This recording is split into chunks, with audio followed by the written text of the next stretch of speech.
शांति शांति शांति। परोक्ष प्रिया इव हि देवाः आत्मन्नात्मन्नित्या मन्त्रयता तस्मै दशमगुं हूत प्रत्यशृणोत् स दशहूतो भवत् दशहूतो ह वै नामैषः तं वा एतं दशहूतगुं सल्तं दशहोतेत्याचक्षते परोक्षेण परोक्ष प्रियारिव हि देवाः. பகவான் கோவர்த்தன மலையை 7 நாட்கள் தூக்கி கோகுலத்திலே இருக்கக்கூடிய சகல ஜீவராசிகளையும் காக்கின்றான். அப்பொழுது இந்திரனானவன் தன்னுடைய தவறை உணர்ந்து ஸ்ரீ கிருஷ்ணனை சரணாகதி பண்ணி ஸ்தோத்திரம் செய்கிறான். ஸ்ரீமத் பாகவதத்திலே இந்திரகிருத ஸ்தோத்திரம் என்று உண்டு.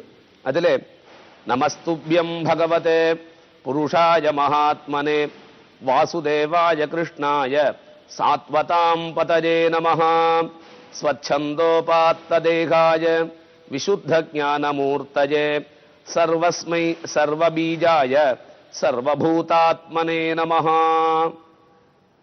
எல்லா விதமான ஜீவராசிகளுக்கும் பீஜமாக ஆதாரமாக இருக்கக்கூடியவன் என்றும் எல்லா பூதங்களுக்கும் ஜீவராசிகளுக்கும் ஆத்மாவாக இருக்கக்கூடிய கிருஷ்ணாய வாசுதேவாய உன் பொருட்டு நமஸ்காரம் என்று இந்திரனானவன் எம்பெருமானை அங்கே சேவித்து தன்னுடைய அபராத க்ஷமாபணத்தை தெரிவித்துக் கொள்கிறான். ஆக இந்திரனுக்கு கோபம் வரக்கூடியதான காரணம் என்ன என்று கேட்டால், அவனுக்கு சேர வேண்டியதான அன்னத்தை கிருஷ்ணனானவர் தடுத்தார் என்பதினாலே. அதன் பின்னரே சுரபி என்று சொல்லக்கூடியதான தேவ பசுவானது பாலை பொழிந்து கோவிந்தன் என்று பட்டாபிஷேகமானது எம்பெருமானுக்கு நடக்கின்றது. ஆக இந்த பூலோகத்திலே எல்லோருக்கும் அத்தியாவசியமாக இருக்கக்கூடியது அன்னம். அந்த அன்னம்தான் எல்லா ஜீவராசிகளுக்கும் சந்தோஷத்தை கொடுக்கக்கூடியது என்பதினால் அந்த அன்னத்தை பெற வேண்டி நாம் அக்னியை பிரார்த்திக்கிறோம். அக்னியானவன் என்ன சொல்கிறான் என்று கேட்டால், எங்கெங்கெல்லாம் அக்னியை கொண்டுதாக, அதாவது அக்னியை வைத்து நாம் பூஜை செய்கின்றோமோ அங்கே எல்லா தேவதைகளும் நித்தியவாசம் செய்கின்றார்கள் என்று. ஆகையால் தான் நாம் எந்த காரியம் செய்தாலும் அதிலே அக்னியை பிரதானமாக வைத்து செய்கிறோம். இந்த அக்னியானவன் எப்பேற்பட்டவனாக இருக்கிறான் என்று சொன்னால், சத்வாரி ஸ்ருங்காத்ரயோ அஸ்ய பாதாத்வே சீருஷே சப்தஹஸ்தாசோ அஸ்யா த்ரிதா பத்தோ ரிஷபோரோ ரவீதி மகோதேவோ மத்யாகும் ஆவிவேஷா. அக்னியிலே எல்லா தேவதைகளும் நித்தியவாசம் செய்கின்றார் என்று வேதம் சொல்கிறது. அக்னியானவர் எப்பேற்பட்டவராக இருக்கின்றார் என்று சொன்னால், ஒவ்வொரு தேவதைகளுக்கும் எந்தெந்த காலங்களிலே எந்த விதமான ஆகாரமாக வேண்டுமோ அந்த விதமான ஆகாரத்தை மாற்றிக் கொடுக்கக்கூடியதான திறமை உடையவராக இருக்கக்கூடியவர் அக்னி பகவான். ஏன் அக்னி பகவானை பிரார்த்திக்கிறோம் என்று சொன்னால், வேதத்திலே முதலிலே அக்னியை பற்றி பலவிதமாக சொல்லியிருக்கிறது. அதிலே முதலிலே ரிக்வேதத்திலே ஆரம்பிக்கும் பொழுதே அக்னிமீளே புரோஹிதம் யஜ்ஞஸ்ய தேவ மிருத்விஜம் ஹோதா ஆரகும் ரத்னதாதமம் என்று அக்னியை ஸ்தோத்திரம் செய்து வேதமானது ஆரம்பிக்கின்றது. ஆக அக்னிர் அவமோ தேவதானாம், முதல் தேவதையாக அக்னியானவன் சொல்லப்படுகிறான். வைகானச ஆகமத்திலே கூட சொல்லும் பொழுது சொல்லுவார்கள், அதாக்னௌ நித்ய ஹோமாந்தே விஷ்ணோர் நித்யார்ச்சா பவதி சர்வதேவார்ச்சா அக்னிர்வை தேவானாம் அவமோ விஷ்ணு பரமஹா தஸ்மாத் தேவதா இதி பிராமணம் தஸ்மாத் கிருஹே தேவாலயேவா பரமம் விஷ்ணும் பிரதிஷ்டாப்பிய சாயம் பிராத்தஹ ஹோமாந்தே அர்ச்சயதி இதி. ஒருவன் எம்பெருமானுக்கு பூஜை செய்வதற்கு முன்னால் காலை வேளையிலும் மாலை வேளையிலும் ஹோமத்தை செய்து அந்த ஹோமத்தின் முடிவிலே பரமமாக இருக்கக்கூடியதான விஷ்ணுவை பூஜனை செய்ய வேண்டியது என்று. இதைத்தான் நாம் இன்றும் பல கோவில்களிலே நாம் பார்க்கிறோம். ஒவ்வொரு நாளும் காலையிலே திருவாராதனம் என்று சொல்லுவார்கள். இந்த திருவாராதனம் ஆரம்பித்தவுடன் திருவாராதனத்துக்கு பின்னர் நித்தியஹோமம் என்று உண்டு. அந்த நித்தியஹோமமாக இருக்கக்கூடியதான அக்னி பூஜனையை செய்து பின்னர் பலியை சாய்த்துவிட்டு அதன் பின்னரே எம்பெருமானுக்கு திரை திறந்து கற்பூர ஹாரத்தி முதலியவைகளை செய்வார்கள். ஆக முதலிலே நாம் உபாசிக்க வேண்டிய தேவதையாக இருக்கக்கூடியவன் அக்னி. இந்த அக்னியை வேதம் கொண்டாடுகிறது. வேதத்தை யாம் கொண்டாடுகிறோம் என்று சொன்னால் எம்பெருமானுக்கே வேதத்தின் மூலமாகத்தான் நாம் அவனை சேவித்தால் எம்பெருமானுக்கு மிகவும் சந்தோஷமாம். இதைதான் முன்னாடியே நான் சொன்னேன். வேதத்திலே சொல்லக்கூடியது, அதன் மூலமாக உபாசனை செய்யக்கூடியது பெரிய திருப்பாவாடை என்று சொன்னேன். பெரிய திருப்பாவாடை என்றால் அன்னகூட உற்சவம் என்று நாம் இவ்வளவு தூரம் சொன்னோமே, அதற்கு காரணம் பெரிய திருப்பாவாடை என்று. சிறிய திருப்பாவாடை என்று சொன்னோம் என்றால் பகவானுடைய நாம சங்கீர்த்தனத்தை செய்வது, அதாவது எம்பெருமானின் பெயரை சொல்லுவது, கிருஷ்ணா நாராயணா கோவிந்தா என்று சொல்வதே சிறிய திருப்பாவாடை என்று பெரியோர்கள் சொல்லுவர். இதிலே இந்த நாமங்களை சொல்லி நாம் போனால் நமக்கு நல்ல கதி. ஆனால் சர்வே ஜனா சுகினோ பவந்து என்பதை போல இந்த உலகிலே இருக்கக்கூடிய எல்லோரும் சுகமாக இருக்க வேண்டும் என்றால் நாம் வேதத்தை கொண்டுத்தான் நாம் பூஜனை செய்ய வேண்டும் என்கிறார் ஆழ்வார். அதுவும் எப்படி என்று கேட்டால், வென்று எவனொருவன் வேதத்தை கொண்டு எம்பெருமானை பூஜிக்கவில்லையோ அன்று அவன் சாப்பிடுவதும் சாப்பிடாதது மாதிரி, அதாவது அன்று அவன் பட்டினியாக இருந்த நாள் என்று சொல்கிறார்.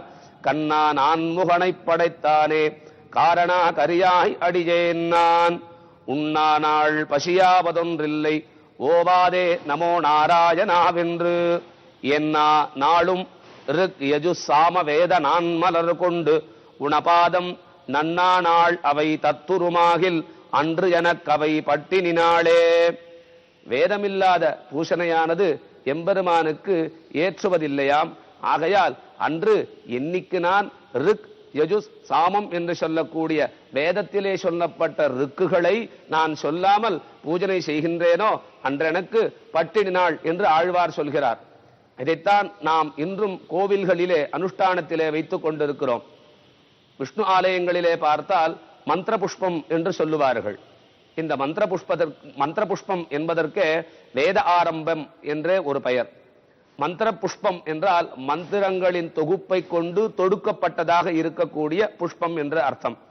அதன் முதலிலே ரிக்வேத ஆரம்பமும் யஜுர்வேத ஆரம்பமும் சாமவேத ஆரம்பமும் அதர்வவேத ஆரம்பமும் சொல்லி கிரஹ்ய சூத்திரம் என்று சொல்லுவார்கள்.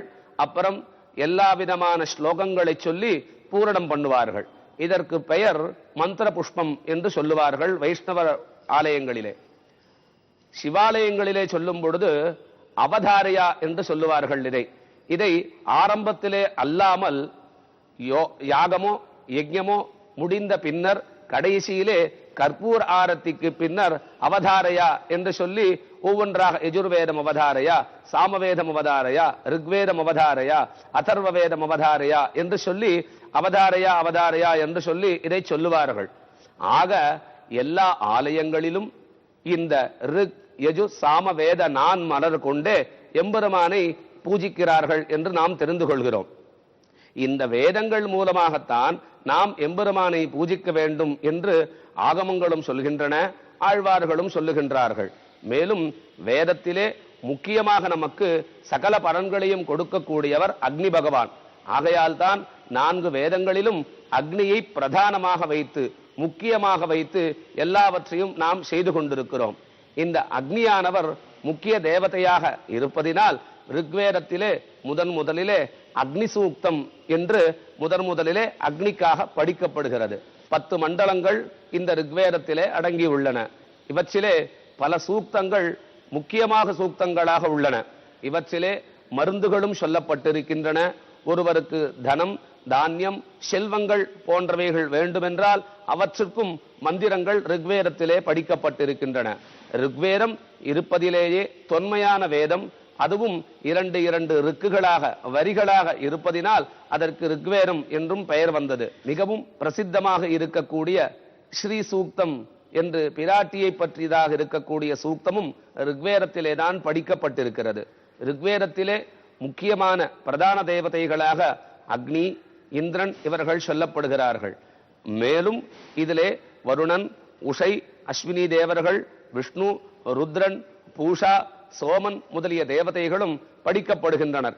இவர்களுக்கென்று சூக்தங்களும் இவர்கள் மூலமாக இவர்களை உபாசிப்பதின் மூலமாக நமக்கு கிடைக்கக்கூடியதான பலன்களும் ரிக்வேதத்திலே காணப்படுகிறது. ரிக்வேதத்திலே காணப்படுகிறது தான் முதலிலே ஆதாரமாக முக்கியமாக சொல்லும் பொழுது அதிகமாக படிக்கப்பட்டிருக்கக்கூடிய தேவதைகள் ரிக்வேதத்திலே என்று சொல்லுவார்கள். ரிக்வேதத்திலே பலவிதமான மந்திரங்களின் பெருமையை நாம் அறிந்து கொள்ளலாம். மேலும் ரிக்வேதத்தின் மூலமாக நாம் முக்கியமாக உபாசிக்க கூடியது அக்னி என்று நாம் தெரிந்து கொள்ளலாம். ஆக அக்னியும் அக்னிக்கு அதிஷ்டான தேவதையாக இருக்கக்கூடியதான விஷ்ணுவும் அங்கே பல இடங்களில் சொல்லப்படுகிறது. ஆகையால் தான் சொல்லுவார்கள், ஆகாஷாத் பதிதம் தோயம் யதா கச்சதி சாகரம் சர்வதேவ நமஸ்காரஹ கேசவம் பிரதி கச்சதி என்று. எந்த தேவதைகளுக்கு நாம் எவ்வளவுதான் எப்படித்தான் நமஸ்காரம் செய்தாலும் அது கடைசியிலே கேசவன் என்று சொல்லக்கூடியதான எம்பெருமானை சென்று அடைகின்றன. அதே போல் அக்னி சர்வா தேவதாக, அக்னியிலே நாம் இடக்கூடியதான ஆகுதிகளை அந்தந்த தேவதைகளின் பெயரை சொல்லி நாம் எவ்வளவுக்கு அவ்வளவு செய்கின்றோமோ அவ்வளவுக்கு அவ்வளவு அந்த தேவதைகளின் பிரீதியான அனுகிரகத்தினாலே நமக்கு எல்லா விதமான பெருமையும் எல்லா விதமான செல்வமும் கிடைக்கிறது என்று ரிக்வேதத்திலே சொல்லப்படுகிறது. ஆக முக்கியமாக ரிக்வேதமானது மற்ற எல்லா வேதங்களை காட்டிலும் ஆதாரமாக இருக்கக்கூடியது. இந்த ரிக்வேதத்திலே ஓதப்படுபவர் ஹோதா என்று பெயர். இவரைத்தான் தேவதைகளை கூப்பிடக்கூடிய ஆஹ்வான கர்த்தா என்று சொல்லுவார்கள். யாகத்திலே எந்த யஜ்ஞமோ யாகமோ நடக்கும் பொழுது அந்த இடத்திலே தேவதைகளை கூப்பிடுவதற்கு ஆஹ்வானம் என்று பெயர். அந்த ஆஹ்வானத்தை செய்யக்கூடியவர் இந்த ரிக்வேதத்தை அத்தியனம் செய்தவராக படிப்பவராகவே இருப்பார். அவரைத்தான் ஹோதா என்று சொல்லுவார்கள். அவர்கள் தேவர்களை பிட்டு இந்த யாகமானது செவ்வனே நடந்து எல்லோருக்கும் நன்மை பயக்க வேண்டும் என்று கூறுவர். ஆக அக்னியை ஆதாரமாக உடைய இந்த ரிக்வேதமானது நமக்கு சகலவிதமான செல்வங்களையும் சகலவிதமான ஞானங்களையும் கொடுக்கக்கூடியது.